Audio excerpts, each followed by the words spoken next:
All right, so I see BCB is doing something different. Now he's talking about the NXT, which I think that's good. So we definitely need to talk about this because what's going on in NXT that we don't know about that BCB has some thoughts about? Well, let's find out and see. Wrestling fans, what's going on, man? It's Black Couch Booking here with a brand new video. If you're new to the channel, please like, comment, subscribe. I promise you will not be disappointed. And as always, if you're old to the channel, Couch Crew, what's going on, man? Hope you guys are having a great day today. Please follow me on Instagram at Real Black House Booking and please join my Discord. Link should be in the description down below. And I'm ready to get into this video, man. I'm sure this might be a nice little debate, depending on what side of the fence you're on. And I'm sure you guys are gonna like it. My new Patreon will be coming soon. Do not worry. Exclusive, uncensored, unfiltered content will return. You know what I'm saying? They try to, take your boy out the game, but I'm not giving up. You know what I'm saying? We're on the road to 10K subs. So if you're new, please subscribe because I promise you, over 1,400 videos of content on this channel, you'll find something that you'll enjoy. Trust me. And we keep things real over here. So I'm gonna keep it real. In my humble opinion, um, I think that WWE signing free agents and sending them to NXT is a detriment to homegrown NXT talent. Like, I sincerely do, but there are exceptions to what I'm saying for sure. Obviously, just because, something is a rule don't mean that it'll occur every time. But just because something occurs, does not occur every time doesn't make it a rule. You know what I'm saying? If something happens 8 times out of 10, it's still a rule. It's just two exceptions. And with that being said, Jordan Grace should never have went to NXT. I sincerely believe that Jordan Grace should have never went to NXT. Jordan Grace was the TNA Women's Champion, multi-time TNA's Women's Champion, if I'm not mistaken. Why is she going to NXT? Well, I think she's in NXT because of the bookings. Like the bookings over there is good. Versus if you go to the main roster, you might not get that kind of booking. So her going to NXT is just something to just keep her relevant, versus her going to to the main roster where she gets thrown around and you don't even know what to do with her. So I think that's the reason why. If you're at the top of another company, I don't care how smaller the company is, unless you're doing something like if Zillify 2 come from Booker T's company and go straight to NXT, that would be fine because that's more of an independent. TNA is a official wrestling company.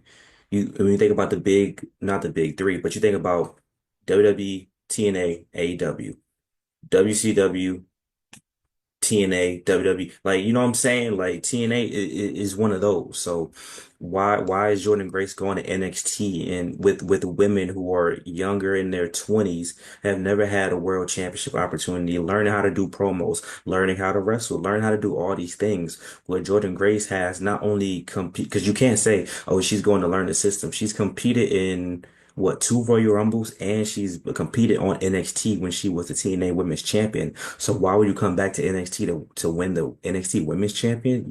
And Jordan Grace is above that. The Jordan Grace is taking other people's spot. I already said she's basically in the position that Zarya should be in, even though Zarya is an outsider as well. Zarya is a different case, and this is the exception. They booked Zarya in a position where she's actually helping to uplift Sol Ruka in a way, because it's the odd couple pairing. It's the Io Sky and Zoe Stark pairing way back. You know what I'm saying? It's the Kane and Daniel Bryan. It's the odd pairing that for some reason works out and it's entertaining to a certain extent. So they put Zarya in a position with Sol Ruka where she's not hindering Sol Ruka, whereas Jordan Grace is on the roster. A lot of other people could have been in Jordan Grace's position, not stand and deliver. Jordan Grace and Jada Parker, if they had a one-on-one feud and Jordan Grace actually uplift Jada Parker, then I would understand. But even if Jordan Grace doesn't beat Stephanie Valkyrie, what's next? Does she then go to the main roster? She could have been went to the main roster. Someone else could be in this spot. Jordan Grace on SmackDown just feels right. And not only does it feel right, you could have even did this, right? You don't want to elevate Jordan Grace to the highest potential, to just main event status so she pop up on the roster. Put her on Raw, pair her with Ivy Nile. two short, buff women, and now you have a new tag team to add to the lackluster women's tag team division, who doesn't have a lot of legit tag teams that have makeshift tag teams. Jordan Grace and Ivy Nile would be a match made in heaven as a tag team. They could be the two short women who are buff. People could underestimate them or try to underestimate them because they're smaller, but they're both like mad buff, and that would give Ivy Nile something to do rather than wasting her time in a feud that we couldn't even officially get with Lyra Valkyria. Hey, y'all comment down below and let me know. Do you want to see these two as a tag team? That's something you could have easily done, right? And I will say this point is really going to apply more to the women's roster of NXT because they're so stacked. Like the men's roster, I wouldn't say is lackluster for NXT, but they don't have a lot of main eventers. But since we're gonna talk about the men's roster, Ricky Saints, this one, this one you can kind of say makes sense in a way, but I would say this though. Sean Spears won the NXT North American Championship. Now, you could argue that Sean Spears is such a vet. He's been around for mad long. He shouldn't have been on NXT anyway, whatever the case may be. But to have that belt that quickly and then, once Ricky Saints' contract expired with AEW, as soon as he come back, he basically get the belt. And I almost don't think that was in the plan. What I kind of think was they didn't realize that they could get him that quickly and that he'll be able to debut literally the next day after he was out of that contract. So when they got him, they like, I mean, we got to put the belt on him. I mean, he's a guy coming from AEW. He was a high profile guy that AEW just, for whatever reason, things fell through. So you got to put a belt on him. But I would argue that if he would have debuted on Raw or SmackDown, that he would have been fine. It still would have worked out in the long run to me because everyone who debuts don't got to be a main eventer. Everyone, it's not like Ricky Saints is going to be on NXT, the North American champion, then becomes the NXT World Champion, and then he's going to go to Raw, SmackDown, become World Heavyweight Champion. That's not a guarantee. Can it happen? Sure, but look how they handled Penta. Look how they handled Ray Phoenix. They got to go to the main roster and they killing it. Look how the Motor City Machine Guns, they got to go to the main roster and they was killing it from the jump. And speaking of Motor City Machine Guns, it was but way back before they signed and they got put on SmackDown, they were actually going to put them on NXT. That was actually in the reports that the plan was that they were going to go to NXT and then Penta and Ray Phoenix was going to come in as the Lucha Bros and they were going to get put on Raw. That was the original plans, if I'm not mistaken. But obviously they couldn't get Ray Phoenix at the same time, so Penta debuted as a single star on Raw, and then they put Motor City Machine Guns on SmackDown because you know what I'm saying? It was no point of putting them in NXT at that point. So imagine if they would have went to NXT, they would have for sure won the NXT Tag Team Championships from Fraxium, which would have held back Fraxium because the reason why Fraxium are the way they are today on the main roster is because they had hella momentum on NXT and they got through hella matches. You know what I'm saying? So just imagine if that would have happened. Fraxium wouldn't have been what Fraxium is today. They probably would have lost and broke up, which is probably going to happen eventually anyway, but it would have happened way sooner. We went and got Hank and Tank, maybe. I mean, not that they're the best tag team ever, but I'm just saying, you know what I'm saying? Because they'd be like, well, NXT tag team division needs a legit tag team. So send Motor City Machine Guns over there, get their runs up. And I don't want to hear this nonsense about people having to learn the system. Stephanie Vaquer is fire. I'm not, and that's one I'm not mad at. I'm not mad at her being in NXT because she's so good. And then she did something monumental, having both women's titles at the same time.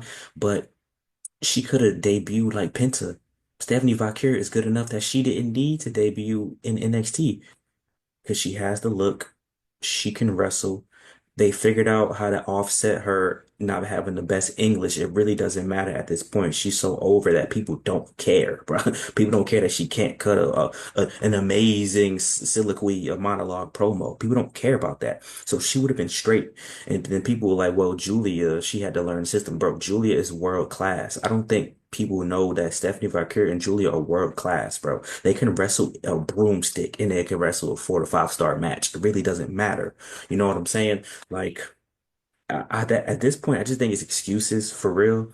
Like, those two could have been on the main roster. Listen, y'all always talk about the business. We want to have the best matches. We want interesting matches. We want interesting stories. We want interesting feuds. With an interesting, but, you know what I'm saying? If you would have put them on the roster too fast, then you got to pull the trigger.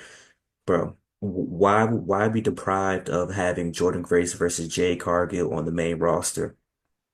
in 2025 or early 2026? Why be deprived of having Julia versus Io Sky one-on-one for the women's championship on the main roster?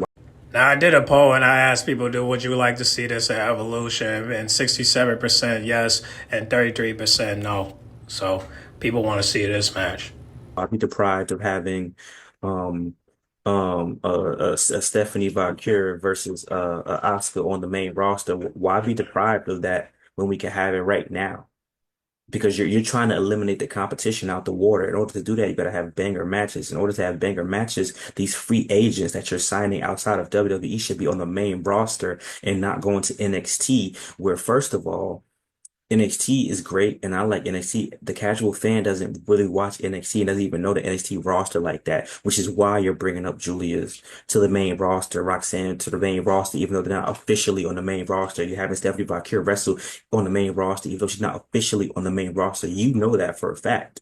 So, so you see people like a Roxanne Perez, a Tiffany Stratton, a Lyra Valkyria, they escaped the fate of being, lost in the shuffle and being put to the side because they didn't have to deal with outsiders coming in. They had to deal with veterans coming down sometimes to have matches with them, but the veterans elevated them. Becky Lynch helped Tiffany have her best promo to this day.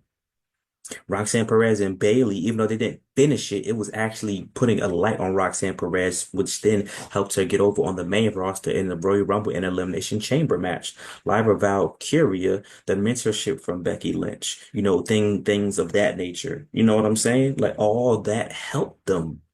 But when you sign a Julia and a Stephanie Valkyrie, and then they take over the title scene, a Kalani Jordan, who was just in women's NXT North American champion, doesn't move up to the next stage. Or Jada Parker, who gets a shot at the NXT Women's Championship as Stand and Deliver, you know she's just there to take the pin. Yeah, these two deserve better. But Sol Ruka, even though she's one of the most talented, she can only go up to the next ring, which is NXT North American Championship, Women's North American Championship, not get a big title opportunity. A Fallon Henley had to take a loss to Stephanie Valkyrie, even though that was the right decision. But a Fallon Henley should be your Mandy Rose of NXT. You already copied the whole toxic attraction thing. You might as well go all the way and make her the champion. You see what I'm saying here? You see the parallels that's being made. What is a Ren Sinclair gonna do? You already had her on a losing streak, right? She's one of the more talented women wrestling wise.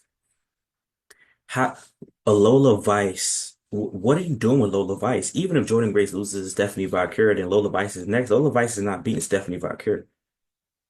And if she does, cool, whatever the case may be, I would like that because at the end of the day, when you get people from outside of WWE, you bring them in, they are already established. The casual WWE fan might not know them, but it's easier to build their profile and say, oh, she was champion all over Japan. She was wrestling in Mexico, AAA, blah, blah, blah.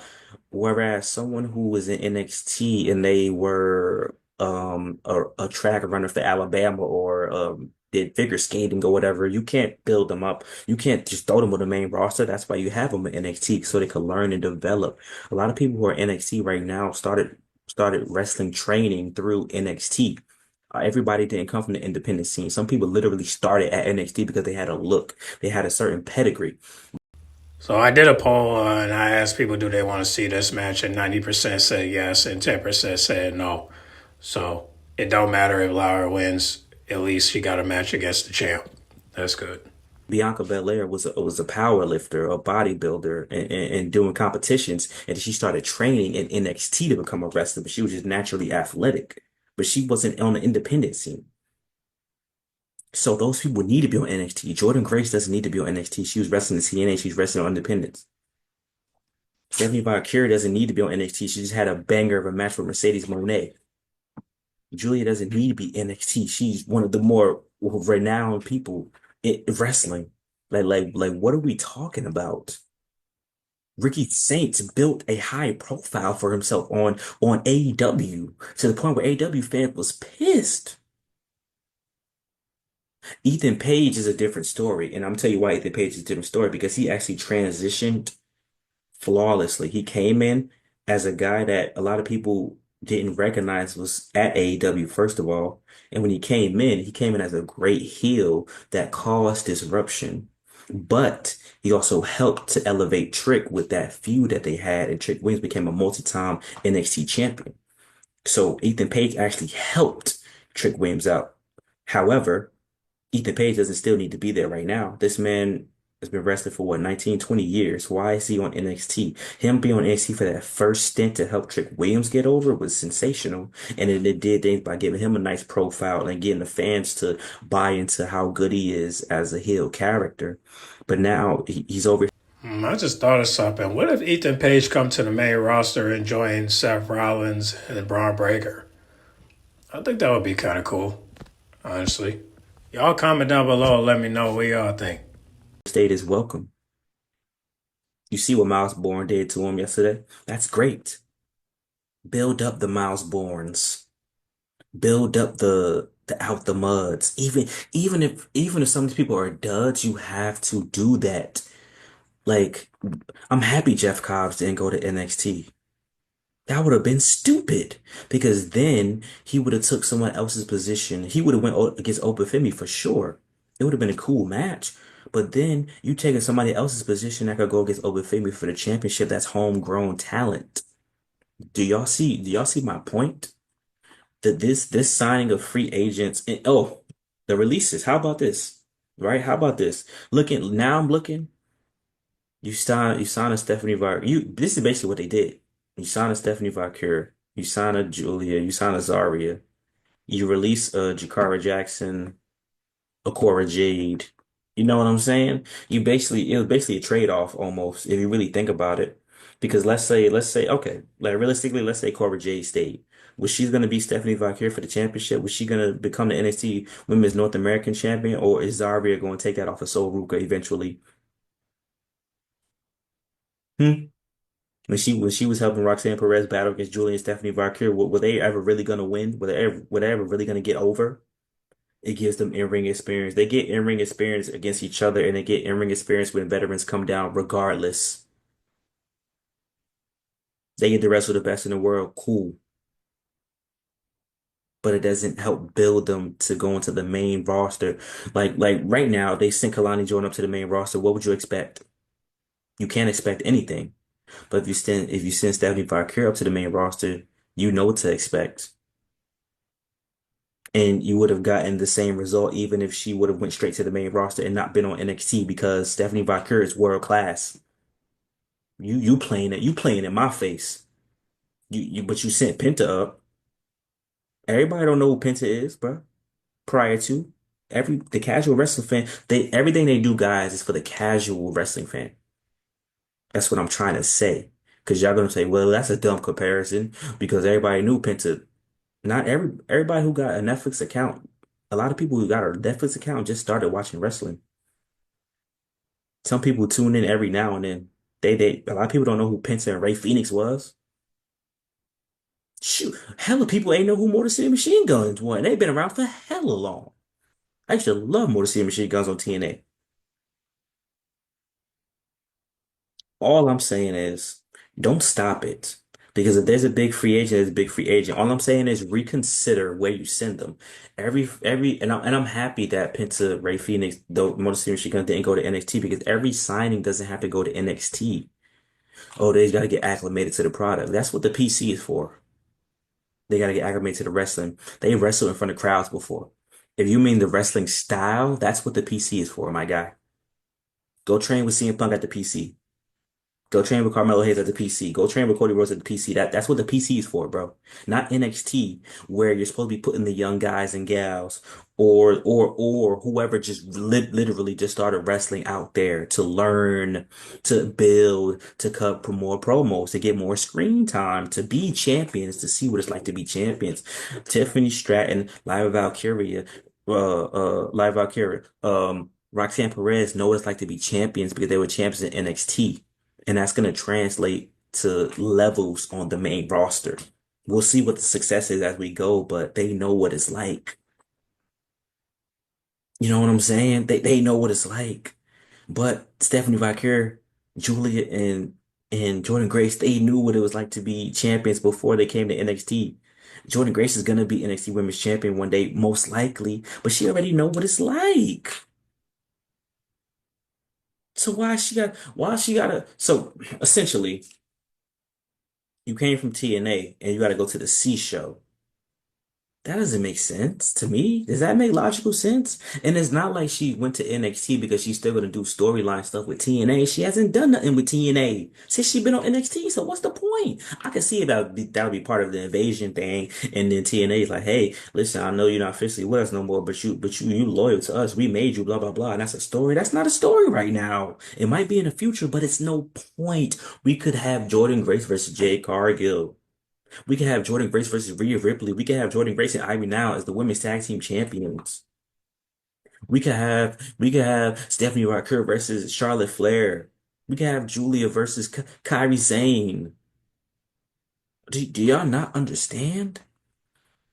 As stacked as y'all think the women's roster is on the main roster, you really gotta pay attention to who the upper echelon stars on the women's main rosters are right now. It's like five. Okay, I just want to stop the video real quick to let y'all know that Raquel got some new merch for the summer, dog. And it's black and gold. It's going down for real. Now, the price is not right, but hey, the shipping is free with the code on the bottom. So you already know if you got an extra 40, go ahead and cop this merch. Because this merch is on fire. And this girl is on fire. Raquel is off the scale with this merch, dog. And also the link is going to be on the bio, so you already know. Let's get back to the video. Raquelio! Rhea, Bianca, Io.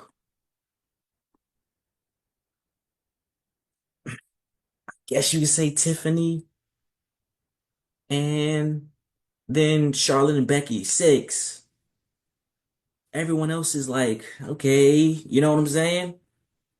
Like, obviously, you got the Chelsea Greens up. Those are mid-card people. Stephanie Valkyrie and Julia should be boom. That's easy. Jordan Grace, boom. Even if they're in the mid-card, they're higher on the mid-card scale. If Jordan Grace was to go to SmackDown right now and squash Zelina Vega for the United States Championship, people would not be not convinced that that could happen. I would hate it, obviously, but you know what I'm saying?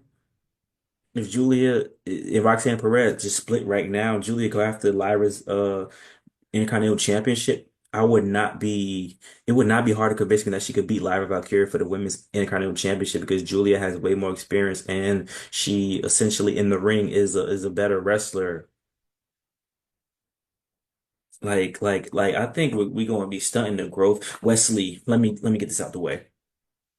A guy like Wesley, because Ricky Saints is there now, he's not going to win the NXT North American Championship again, in my opinion. However, imagine if Ricky Saints wasn't there. He just went to the main roster and he was a mid-card guy for Raw or whatever the case may be, SmackDown, whatever the case may be, maybe he beating up on Pretty Deadly or whatever, or whoever, right? So let's say Wesley, right? Everyone's not meant to be world champion. Hell, everybody's not meant to be NXT champion. But how about this? A guy like Wesley is basically going to be your Ricochet, right? But a guy like Wesley should be a multi-time NXT North American champion, like way more so than I'm talking about like four-time or whatever the case may be. Why?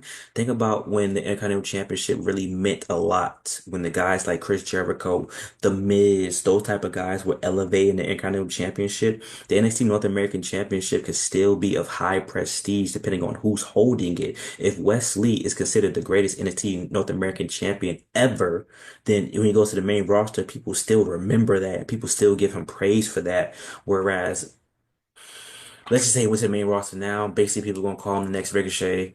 Basically, he's gonna do Ricochet things. He's gonna be doing some cool spots and whatever the case may be, but he's gonna lose essentially, and then people aren't gonna remember the good old days. People's gonna be like, "Oh, this guy's just another job," or whatever the case may be. If Ricky Saints wasn't here right now, Wesley could win the NXT North American Championship again. Keep elevating him as he's the greatest NXT North American champion. I still got Carmelo Hayes or Obafemi as the greatest NXT North American champions. I know people would say Keith Lee as well. It's a toss-up, man. It's a lot of guys. I don't want to use recency bias, but I got Carmelo Hayes as of right now. If I could go back and think, maybe Adam Cole, but Wesley could be up there, bro. But he can't be up there if a guy from AEW just came and just took it. You know what I'm saying? What now? Wesley is just in the shadow realm. And he's homegrown talent. But he's homegrown talent that's probably not going to win the NXT championship. So you got to do something else. You got rid of a guy like Eddie Thorpe, who was a homegrown talent. You're signing these big names, you're giving them the bag, so you got to get rid of people as well. Budget isn't really a main thing. It's a $1 billion company, but it's kind of part of it if you really think about it, guys. So, and I'm not complaining. Like I said, Ethan Page, they incorporated him well. I do think Zarya should be in Jordan Grace's position, even though Zarya is an outside entity as well. But I feel like Zarya isn't as well known as the Stephanie Valkyria and Julia was. And what they're doing with her with Sol Ruka is probably going to work out in the end. So it still feels more natural. Um, Stephanie Valkyria, I wasn't mad at her transition because nobody expected her to be what she is now. Hindsight is 2020, so I will say that because I did think Julia was the when I saw Stephanie Valkyria and I knew Stephanie Valkyria was from the match with Mercedes Moné. I thought Stephanie Valkyria should have been in Julia's position from the jump, but they presented Julia as the real one. So I was like, you know what? I'm gonna let it rock, and I do rock with both of them. But I thought Stephanie Valkyria was always gonna be the one. But look where we at now. Both of them could have made an impact. You feel me? Both of them could have made an impact and not a stupid impact like putting Stephanie with LWO or putting Julia with Damage Control just because, just pair with Io Sky because, nothing stupid like that. They could have made an impact on the main roster. They didn't have to come to NXT because Royal Rumble, Julia didn't even get a good reception because people don't really watch NXT. The casual fan doesn't watch NXT, but she started on the main roster from the jump and she showed what she could do in the ring. She would have got a bigger pop at the Royal Rumble. And like I said, this is more so an issue for the women's roster of NXT rather than the men. Even though, like a guy like Javon Evans, now that he's really not in the title picture, he should be getting that NXT North American Championship. Which there's not saying that he won't beat Ricky Saints or whatever the case may be. But like, you know what I'm saying? Like just like Jada. I mean, I want Javon winning, but I think Sean is probably going to win just because. So maybe after Sean, then Javon can get his title shot. But until then, I think Sean is going to win this match. And then maybe after Sean, then Javon will get his title shot against Ricky Saint. Parker, oh, we know why you're at stand and deliver, buddy. You're not gonna win. Like, you know what I'm saying? You'll get a high profile match, but after that, we go nope, back to normal. We got to focus on our outside people who are homegrown NXT talents, who they could have just went to the main roster because they already got a profile and they know how to wrestle already, decades of experience, if not almost a decade of experience.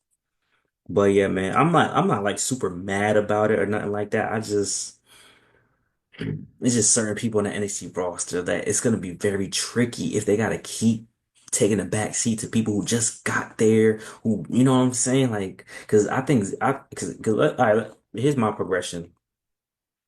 Stephanie Barker has the belt. Jordan Grace gets the belt. Zarya gets the belt. Like, that's my opinion. I could be, Lola Vice might get the belt, whatever the case may be. But like, then you'll have Kalani Jordan needs the belt. In my opinion, needs the belt. Jada Parker needs the belt because she just goes to the main. This isn't a Bianca Belair situation. If she just goes to the main roster without ever having the belt, it's not going to feel important because she's had hella chances. A Lola Vice, she could be cool with the mid card strap. I think she'll still be fine on the roster. A Thea Hell or Ren Sinclair, what do they do? Like they gonna have a Dakota Kai type of career if they don't get the belt off the rip.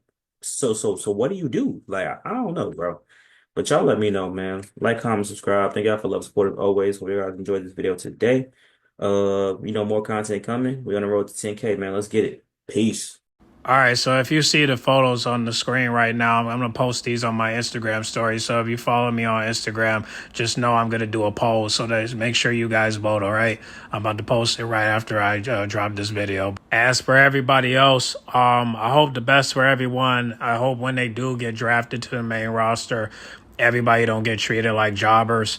But for those that stay in NXT, it's meant to be until you get better and become the superstar. So we'll see what happens down the road in the next couple months. But y'all get in the comment box and y'all discuss what you guys think about this video. Do you think that they should slow down with the free agent and know where to put? Or do you think that anybody that's a free agent that they bring to the main roster, should they bring them to the main roster or send them to NXT? I think Jordan Grace and Stephanie already got their boots tied up. So I think for them to just come to the main roster and get their boots tied up even tighter is much better for them, just because they already got the spunk. So I say send them to the main roster in the drafts or have them transfer, and hopefully they could get some. But if Jordan beats Stephanie Valkyria, Stephanie got to come to the main roster right away. And if Jordan lose her title, whoever she loses the title to, hopefully it's not so Ruka or Zyra, just because Zyra's going to be North American champion. So hopefully the next person she faces is either Laura Vice, Jada Parker, or Izzy Dame or Lash Legend Lash Legend, or anybody in the roster. I mean, right, if it's Paula Henry or JC Jane, whoever, Carmen, Theta Hale, Tatum Paxley, which I don't believe Tatum is going to get to that NXT title, but she can win the North American title for sure if she stay a little bit, Hopefully Kalani and Jada Parker will face Jordan Grace for the NXT title, but we won't know until Battle Round. So y'all get in the comment box and make sure you guys like, comment, subscribe, share if you're new, and discuss. All right, I'm out.